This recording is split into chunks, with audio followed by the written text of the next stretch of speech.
शांति। आदिदेव ब्रह्मा बाबा यज्ञ के model, leader, practical करके दिखाने वाले बाबा हमें गाइड करते, डायरेक्शन देते कि बच्चे ब्रह्मा बाबा के कदम पर कदम रखकर चलो, जिसके लिए ब्रह्मा बाबा के जीवन की हर बात को जानना हमारा कर्तव्य बन जाता है, ताकि हम समझ सके कि कब कैसे ब्रह्मा बाबा ने परिस्थितियों का सामना किया। यज्ञ में जीवन, ईश्वर के घर में एक दिव्य परिवार, ब्रह्मा कुमारियों की एक सच्ची कहानी, दिव्य परिवार। भाइयों और बहनों, आज मैं आपको एक पवित्र स्मृति में आमंत्रित करता हूं, आध्यात्मिक इतिहास का एक अध्याय जो न केवल प्रेरणादायक है बल्कि गहराइयों से परिवर्तनकारी भी है, गहराई से परिवर्तनकारी भी है। कल्पना कीजिए कि आप लगभग 300 लोगों के साथ रह रहे हैं। उसमें पुरुष भी है, महिला भी है, युवा भी है, बूढ़े भी हैं, अमीर भी हैं और गरीब भी। एक ही छत के नीचे एक दिन या एक सप्ताह के लिए नहीं, बल्कि सालों के लिए, पता ही नहीं, कोई रक्त संबंध नहीं, कोई सांसारिक बंधन नहीं,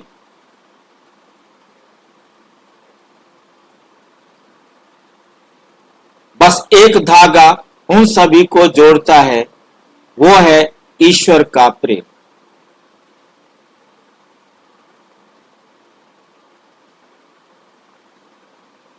तीन 300 लोग, आप समझ सकते हो, एक पूरी अच्छी बारात हो जाती है।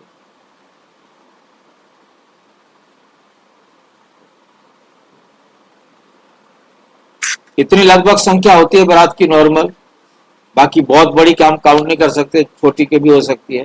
पर 300 एक बारात का जो है ना, रोजाना सवेरे नाश्ता भी, लंच भी, डिनर भी, रहने का व्यवस्था भी,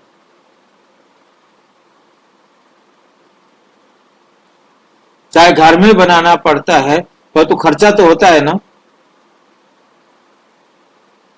रोजाना एक बारात का खर्चा।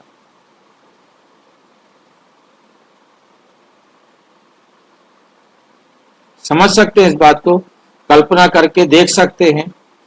और उनका आपस में कोई रिश्ता नहीं, और रह रहे हैं, और एक ही रिश्ता है, ईश्वर का प्रेम। बाकी कोई कहां से आया, कोई कहां से आया, कोई कहां से आया। ये था यज्ञ में जीवन, ब्रह्मा कुमारियों के आध्यात्मिक विश्वविद्यालय के शुरुआती दिन, जहां ईश्वर के बच्चे एक दिव्य परिवार की तरह एक साथ रहते थे।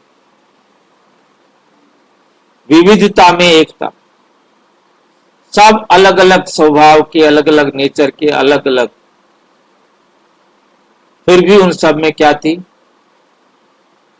एकता। संघर्ष रहित परिवार, ये 300 आत्माएं अलग अलग जातियों, ये नहीं कि सारे एक ही जाति के थे, क्षेत्र और आर्थिक पृष्ठभूमि से आए। कोई इतने अमीर थे जिनके घरों में सोने के बर्तनों में खाना खाते थे, कुछ गरीब भी इतने थे जो जिनको खाने के भी लाले होते हों। फिर भी वे पूरी शांति और सद्भाव में एक साथ रहती थी। इसके विपरीत आज की दुनिया को देखें, यहां तक कि 3 या 4 सदस्यों वाली एकल परिवार भी शांति रखने वाला नहीं। जिस परिवार में एक मियां बीबी, 1 या 2 बच्चे, वहां भी शांति नहीं, वहां भी संघर्ष है।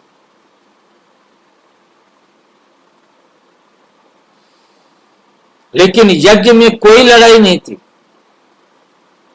कोई अहंकार का टकराव नहीं था, कोई व्यक्तिगत एजेंडा नहीं था। क्यों क्यों नहीं था?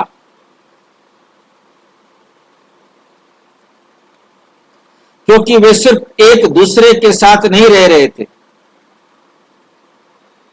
वे भगवान के लिए जी रहे थे।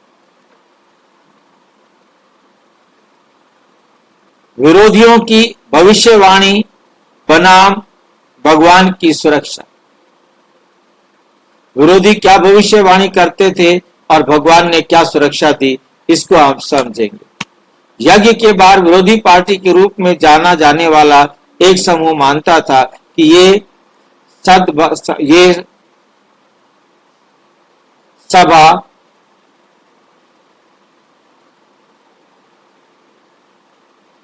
ये सद्भाव लंबे समय तक नहीं चल सकता। इनके आपस में जो सद्भाव है, अपना एक दूसरे के प्रति अच्छा भाव है, ये लंबे समय तक नहीं रह सकता। उन्हें यकीन नहीं था कि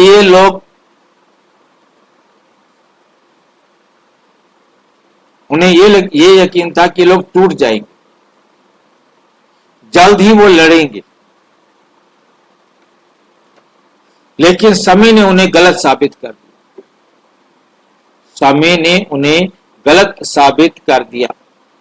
जब पैसों की कमी थी, जब भोजन बहुत कम था, जब कठिनाइयां आईं, तब भी भगवान के बच्चों ने कभी विश्वास नहीं किया। कारण ये यज्ञ किसी मनुष्य द्वारा नहीं बनाया गया था और ये किसी मानवीय उद्देश्य के लिए अस्तित्व में नहीं था।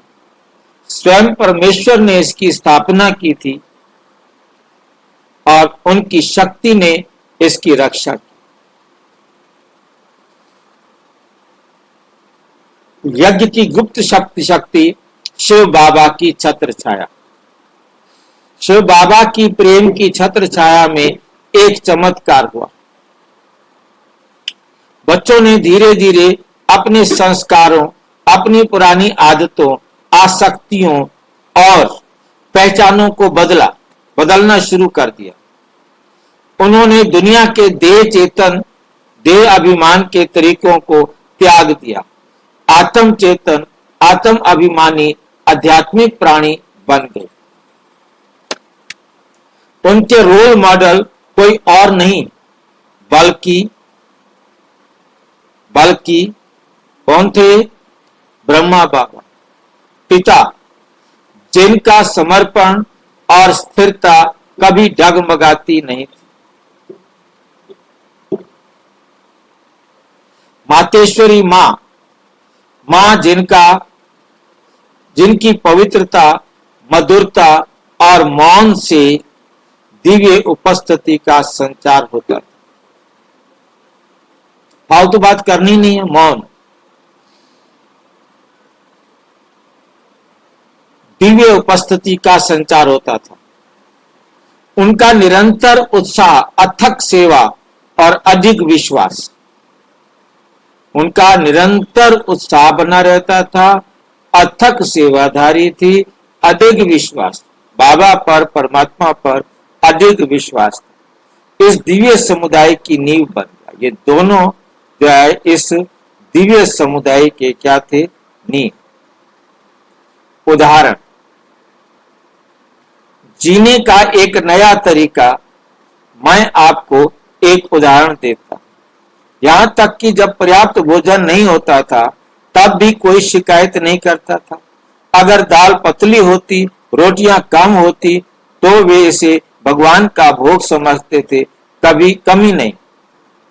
अगर नए कपड़े खरीदने के लिए पैसे नहीं होते थे, वे पुराने कपड़े सिल लेते थे, मजबूरी में नहीं, बल्कि प्रेम से भरे दिल से। दादी गुजार अपना अनुभव सुनाती, हम अपने साथ एक सुई और धागा सब अपने साथ रखते थे।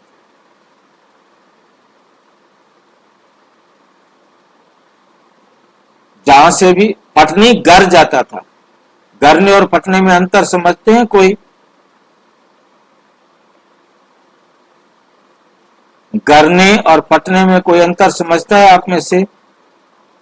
भाई जी ज्यादा पेन पेन के ना वो झिरझिर हो जाता है, उसको गल जाता है। ज्यादा ज्यादा पेनने में आने से गल जाता है। किसी और को समझ में आया? मेरे पास आवाज कम आ रही है। जहाँ से कपड़ा घिस जाता है। हाँ, घिस जाता है, उसको कहते हैं गर गया वहां। अब गरे हुए जहां से मतलब थोड़ा सा भी हिलेंगे तो गर जाएगा, गरा हुआ तो कर कर करेगा ना। और उसकी समझो सिलाई कर दो तो क्या हो जाएगा? सिलाई होएगी नहीं, ऐसे छेद छेद हो जाएंगे भाई जी। छेद छेद हो जाएंगे। उसकी सिलाई करके काम चलाते थे। ये बहनों का नहीं था, भाइयों का भी था। जगदीश भाई जी अपना अनुभव सुनाते, हम अपने साथ सुई धागा रखते थे।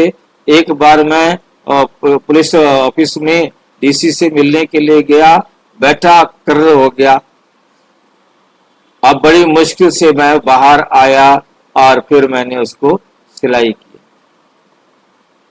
मतलब ये हालत होती थी और मतलब भाइयों की, बहनों की।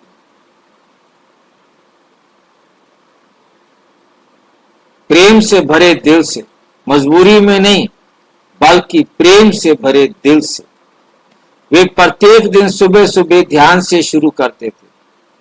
मुरली भगवान की शिक्षाओं पर खुद को बनाए रखते थे और दिन का अंत ईश्वर के स्मरण के साथ करते थे। वे अपने लिए नहीं भगवान बल्कि भगवान के मिशन के ट्रस्टी के रूप में जीते थे। आध्यात्मिक मानचित्र, तीन दुनियाएं। आध्यात्मिक मानचित्र देखा है आपने? तीन लोक का चित्र देखा है ना? नहीं देखा? हाँ जी, सभी ने देखा हुआ है ना? कोई ऐसा है जिसने तीन लोक का चित्र ना देखा हो? चलो दिखा देते हैं, अब खोल देते हैं ताकि बाबा क्या कहना चाहता है।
तो हम देख रहे हैं चित्र को। अभी तो नहीं आया भाई जी। अच्छा, आपके पास आने में टाइम लगाएगा।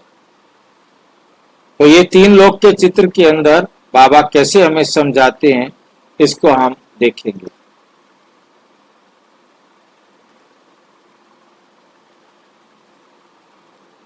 भौतिक दुनिया में रहते हुए इन योगियों ने अस्तित्व की तीन दुनियाओं को समझा।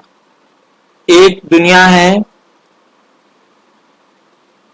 ये साकार लोक।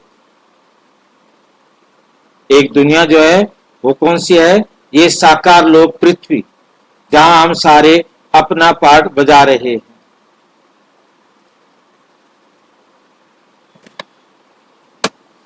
भौतिक दुनिया में रहते हुए इन योगियों ने अस्तित्व की तीन दुनियाओं को समझा और उनसे जुड़े।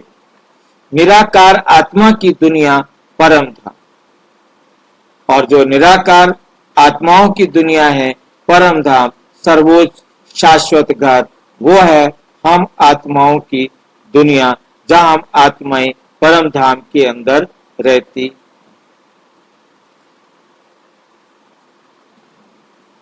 सभी आत्माओं का वो शाश्वत घर है। तीसरा है सूक्ष्म दुनिया, स्वर्ग दूतों और दिव्य दर्शन का आयाम। एक तो स्वर्ग के दूत और दिव्य दर्शन करने का एक एरिया, एक क्षेत्र, एक समय या एक स्थान, अवस्था। सूक्ष्म दुनिया 3 लोगों को इसके अंदर दिखाया।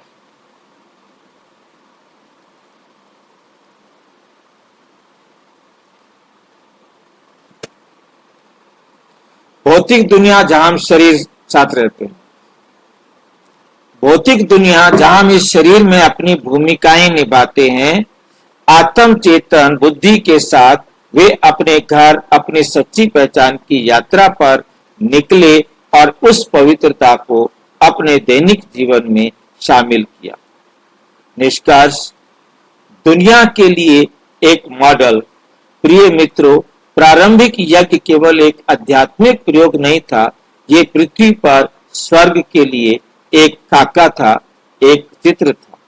इसने साबित कर दिया कि एक दिव्य परिवार संभव है, जहां अहंकार विलीन हो जाता है, शांति पनपती है, प्रेम जीवन की भाषा बन जाता है।